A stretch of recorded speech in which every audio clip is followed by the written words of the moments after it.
This is the Detroit Sports Podcast Network.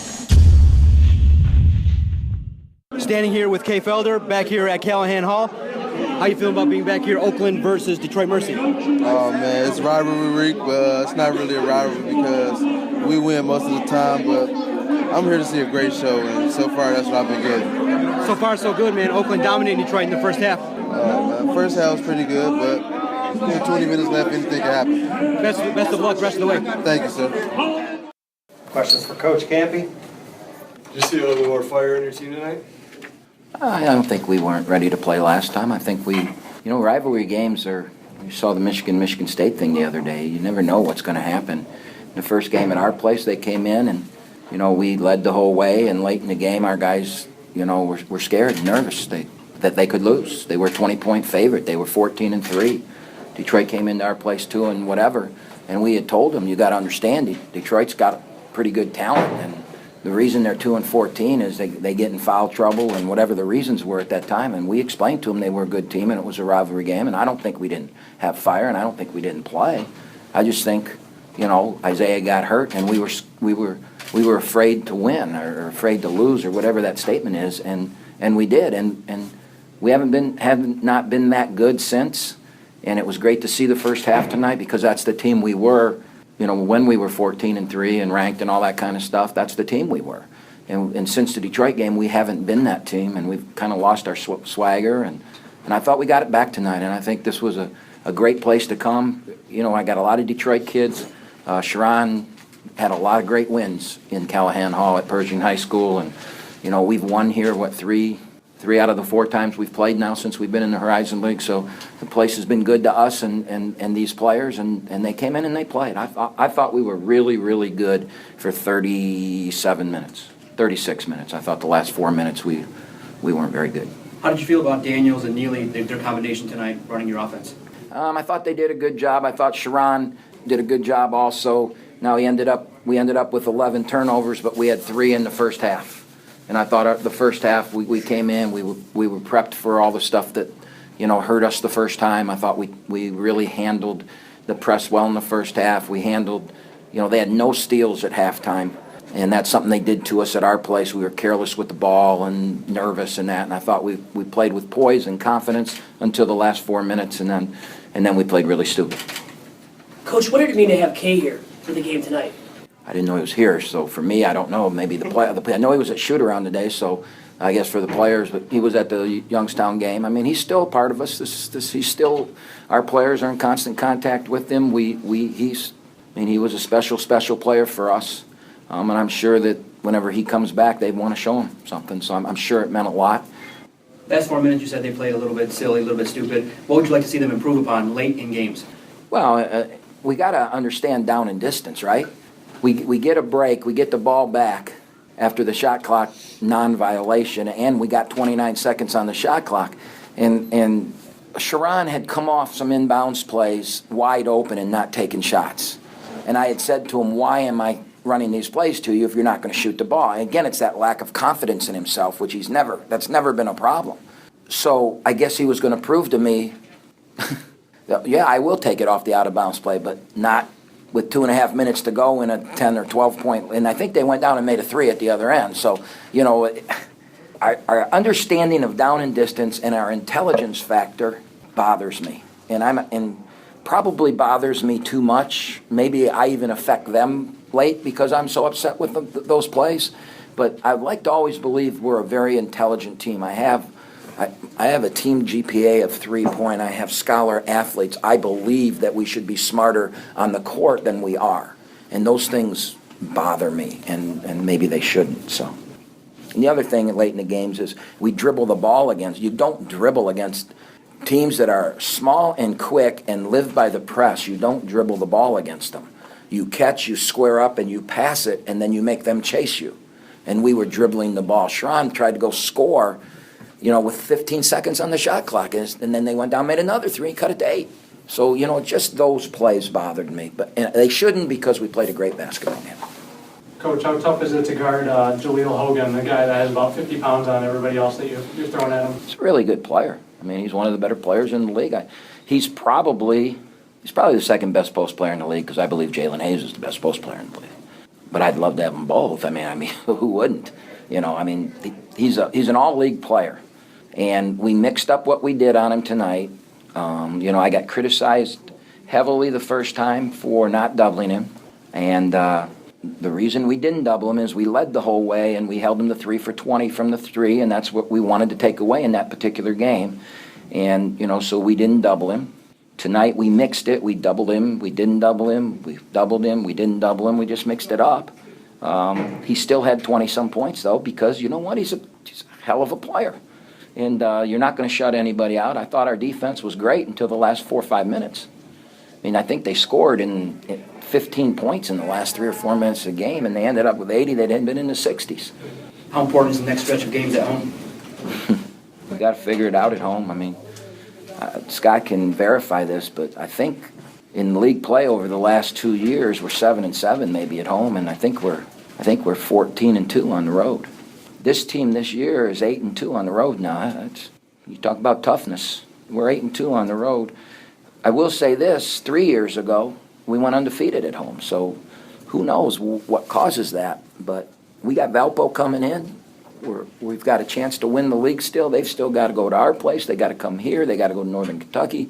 They got to go to Wright State. They got a tough road ahead of them. And if we can win next Friday night, we're 1 game back, and we'd have the tiebreakers. So it's a huge game for us. It's on national TV, ESPN2. We'll probably have 4,000. We'll probably pack the place and sell it out. Yeah, it's really important. It's what you come to school for. It's what you play for. National TV audience, full house, a rival. They're a rival. We've been playing them for a long time, and usually it's for championships. You mentioned that, you kind of went into a little tailspin after the last time you guys met. Do you think it took a little wind out of you guys, out of the team? Did you see that from them? Oh, I think you mentioned you kind of... Yeah, I think they ripped our heart out. I don't think it took wind out. I think they reached inside our chest and took our heart out, and I think we laid on the canvas for 9 seconds. I don't think there's any question. The 2 nights later, we played the worst basketball game I've probably ever coached. We laid on that canvas, and I'll tell you what, the honest God truth, we got a break. We had a great free throw shooter miss 6 free throws. 3 free throws with 6 seconds left, or we would have lost another game to a last place team. And since he missed those free throws, we've won 4 in a row. We got a break that helped us get off the canvas, So maybe Rocky got up because he could hear Adrian yelling or something like that, But we got up, and now we've won 4 in a row. But sometimes it takes that. But I love how we played tonight. I love how we played. That was the team that was 14-3. Thank you. Coach. What a tremendous day here in Titan territory for a couple reasons. The 77 Sweet 16 team and Dick Vitale coming back into Callahan Hall generated a lot of buzz and excitement as a result. I think we saw a crowd in upwards of almost 6,000 fans. Unlike anything we've seen, this season or in recent seasons, it's definitely a testament to our lineage and our history. Was really excited to see a guy like Terry Durod get his name into the rafters where it belonged in Titan royalty. Was equally as compelled at those guys being able to spend a little bit of time with our team and giving them some advice about playing together and some of the testimonies from their era that we can share as lasting lessons as we rebuild this era of Titan basketball. I'd like to credit Oakland University. They did a great job this evening of really executing their game plan. One of the things that is important to note in Horizon League play, the teams that are at the top do a really good job of not beating themselves. A game that had low turnovers from both teams. Unfortunately, in the first half, our turnovers really hurt us. When you look at the fast break points, I believe it was 20-7 to end the game, which created the separation that I thought our opponent needed tonight. And then when you look at that and you're working hard to try to get back in a game, also the difference at the end of the day, when you look at a 3-possession loss for 9 points, look at the made free throws against both teams. The difference is 9. And so it's those real simple areas of the game that we really got to make sure we shore up for future opponents that are coming up next week in UIC and Valparaiso, because, again, those teams that are at the upper echelon of the league find ways not to beat themselves. Coach, what did Terry Durod and the guys from that 77 Sweet 16 squad talk to your players about? before the game? One of the things that Terry wanted our guys to really understand is that even in lieu of all their accomplishments, what was the secret behind their sauce is that they did it together. And they would talk about nights where he might have 35 points, or if there was a three-point line, they would probably beat teams by larger disparities. But what he also talked about is the person who passed him the ball, the person who set the screen. Everything they did, they had relationships that were lasting now in upwards of 40 years. So we had a great turnout today as a result of that. I thought our players were able to see that connectivity. And when you're retooling a program like I am right now at this stage of our history, it's so important for those guys to be around those successful teams of the past and understand the tradition and the ingredients that go into it. And Coach, you talked about how you guys had a poor first half. What was the difference in the second half, where you guys turned it on, had a better second half too than Oakland tonight? I think, energy sometimes trumps strategy. I thought early in the game with an atmosphere that's atypical for us due to the fact that we hadn't generated enough wins to garner this type of attention, this type of crowd, I thought adrenaline got the best of us. So we looked a little lethargic early, but I chart that as guys maybe begin hyping the warm-ups, maybe draining themselves a little bit. And once they got their sea legs back under them, I thought you saw a different team in the second half, a team that not only outscored them by 8 or 9 points, I believe, in the second half, but a team that had better flow, better movement, was able to turn them over a little bit, things of that nature, like we had enjoyed with this team at various points in time through the year. So again, new territory for us, something that, the better teams in our league are used to. Oakland plays in front of, 3,000, 4,000 fans each and every night, even in a smaller arena. But that stimulus of having that type of atmosphere around you consistently when you're a successful program becomes the new normal. We're not there yet.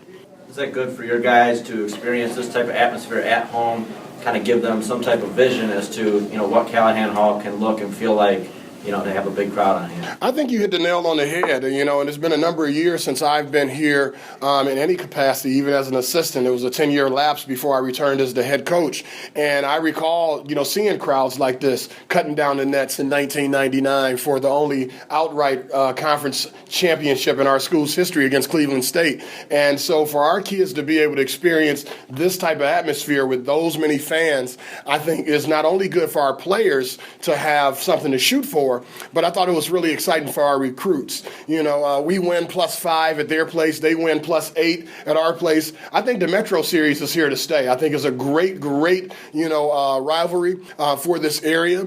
I think it's got a large level of interest, and I think it's only something that's going to continue to grow as we move forward in seasons ahead. I think you talked about the importance of your players, seeing some of the older guys like Durod and Curitin and stuff. What does it mean for you as a younger coach to have Perry Watson and Dick Vitale maybe talking to you or you seeing them out here tonight? It means the world to me. I mean, as the 21st head coach in our history, Terry, it was so compelling to see the second all-time winningest coach in our school's history sitting courtside within an earshot of me. Seeing the fourth all-time winningest coach. Is it fourth, Coach Vitale? Coach Vitale. Yeah, in our school's history, sitting right within an earshot of me. Because they both had encouraging things to say throughout the pregame, halftime, and after the game. And when you're trying to develop a program, just like both of those coaches had to do in their initial years, they didn't come out of the gate going to Sweet 16s, neither one of them. Coach Watson was fortunate enough to usher in a 1994 team when the league didn't have automatic bid and to create some buzz and excitement back in those days. Coach Vitale was just trying to, get, the talent upgraded, starting with the Lavelle Lucas Perrys and guys from that group and that era. So it's really compelling to have those guys around encouraging you, which is what I got from it more than anything else. And I was pretty inspired. It kind of got me juiced up, if you will, having those guys, in Titan territory. One of your guys' calling cards and some of your wins, kind of the comeback that you've had the last month or so, has been the turnover differential. How come tonight you guys really weren't able to kind of make that a factor in the game? And like you said, the first half, I think they turned it over just a few times.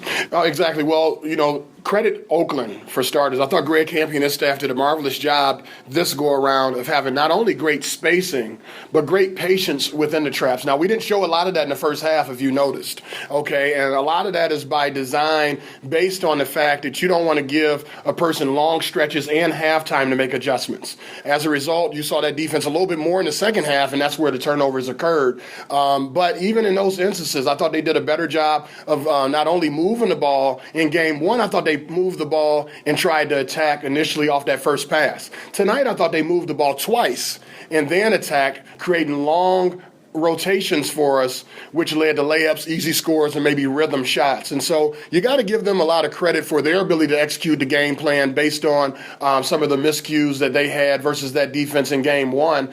And one of the things that we try to do in addition to that is make sure in our rotations, when they made us rotate twice, which is my point, to try to limit the fouls. And that's why I spoke to that statistic in my opening remarks about them scoring 9 more points than us from the free throw line. And essentially that ended up being the game. Now, Bacari, you played 2 games against Oakland. Your first season now as head coach here at Detroit. What are your takeaways now from this Metro Series versus your rival, Oakland University? I think we're going to see them again. Motor City Madness at the Joe is going to be unbelievable this year. And I'm not sure there's any team that wants to see the Detroit Titans in the first round. I can guarantee you that. We're getting better. We're improving, each day, each week. You can see that. Just when you thought this game was out of reach, it was a ball game. And so it's very important for us to understand that in a rivalry, competing, understanding that records doesn't matter, energy trumps strategy, the toughest team gets to set the rules, is a part of all of the ingredients that goes into that rivalry. I don't care which rivalry you pick in our state. This is one I think that's growing. I think it's here to stay, and we welcome the challenge. Coach, what's the latest on the Chris Jenkins injury front? Okay, Chris Jenkins sat out about a week ago due to a growing strain that he had that eliminated him from Wisconsin, Milwaukee, Green Bay here in our homestand against those teams. Excuse me, this go around, he had a knee collision to the thigh. And so he has a little bit of soreness there. We gave him a lot of treatment around the clock, dating back to yesterday, before the game, during the game, at halftime. And again, with 3 more home games to go, 5 more games left, we'd rather have him healthy down the stretch leading into the playoffs. So I didn't want to overdo it, in this particular contest. We make no excuses that had no bearing on the outcome of this game, per se. But again, Chris has been nursing and fighting through those nicks, that everybody gets during the dog days of February, this juncture of the season. Any more questions for Coach? Thank you.